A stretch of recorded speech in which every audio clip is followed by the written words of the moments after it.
하체 관절 질환이 왜 중년 남성보다 여성에서 더 위협적일까요? 아무래도 그 뼈가 좀 약하잖아요. 남자보다는. 남자는 여자보다 뼈가 좀 크고 단단하니까. 그러면 뭐 무난한 남자. 그런가? 근데 왜 그런 거예요, 선생님? 가장 큰 이유는 아무래도 완경입니다. 만경. 아, 그놈의 왕경은 정말 안 따라다니는 데가 없구나. 완경이 되게 되면 네. 여성 호르몬인 에스트로겐이 급감하게 되는데요. 네. 여성 호르몬인 에스트로겐이 하는 일이 굉장히 많습니다. 네. 가장 중요한 것 중에 하나가 네. 체중방을 축적을 억제해서 비만을 예방할 수 있습니다. 두 번째로는 네. 뼈의 흡수를 막아서 뼈 건강에 도움을 주고요. 세 번째로는 저희의 근육량과 근력 증가에도 도움을 줍니다. 이야, 진짜 많은 일을 하네요. 그러네요. 네, 마지막으로는 저희 관절에서 중요한 성분인 연골을 보호해서 실제적으로 관절을 보호하는 역할도 하게 됩니다. 에스트로겐을 지켜야 되겠네요. 그러네요.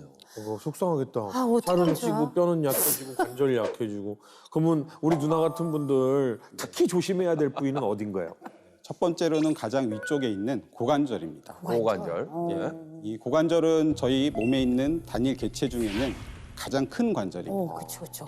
실제적으로 저희가 걸어 다닐 때 가장 큰 도움을 주는 관절입니다. 고관절에 발생할 수 있는 질환 중에 가장 흔한 것이 퇴행성 고관절입니다. 이 퇴행성 고관절염이 발생하게 되면 관절 주변에 통증이 생기게 되고 통증이 더 심해지면 움직임에 제한이 생기게 되고 더 심해지면 보행에 제한이 생기면서 절뚝거리게 걷게 되고 아유. 아이고. 더 악화가 되면 아예 걷지도 못하게 됩니다. 실제적으로 고관절 주변 중에 요 사타구니 쪽에 통증이 특히 있거나 네.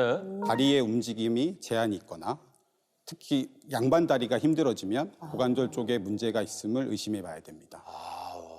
또 이게 고관절이 허리랑 무척 가까이 있기 때문에 허리랑 골반 주변에 통증이 같이 발생한다면 이 고관절 쪽에 관절염이 생겼는지 확인해 보는 것이 중요합니다. 아니, 선생님 설명을 듣다 보니까 저 지금 약간 긴장한 게 최근에 제가 허리가 조금 아파요. 그러니까 이쪽이 아프거든요.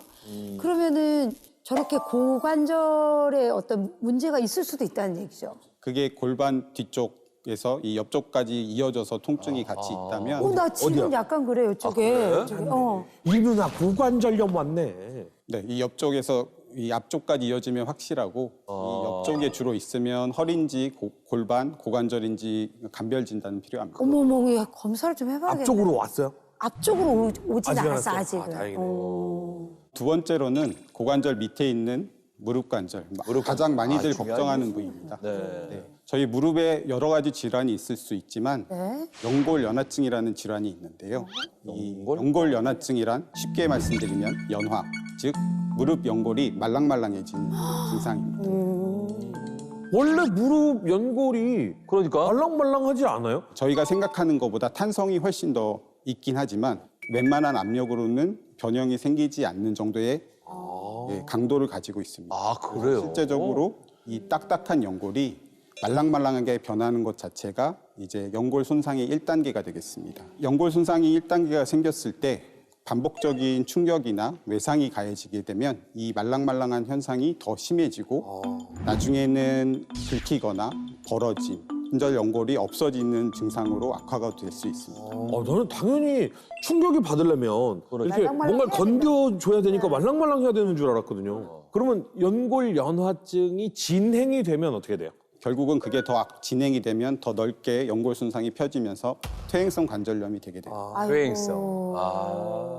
그중에서도 이 퇴행성 관절염은 여성의 발생률이 상당히 높습니다. 네. 통계에 따르면 50대에서 70대 연령대가 퇴행성 관절염 환자 전체에서 78.6%를 차지하게 되는데 그중 여성 환자가 남성 환자보다 약 2배 정도 많습니다. 2배 많대요. 그러니까.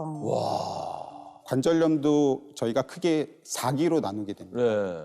1기에서 2기는 관절 간의 마찰이 느껴지지 않기 때문에 통증이 있어도 심하지 않고 실제적으로는 쉬면 금방 통증이 좋아지게 됩니다.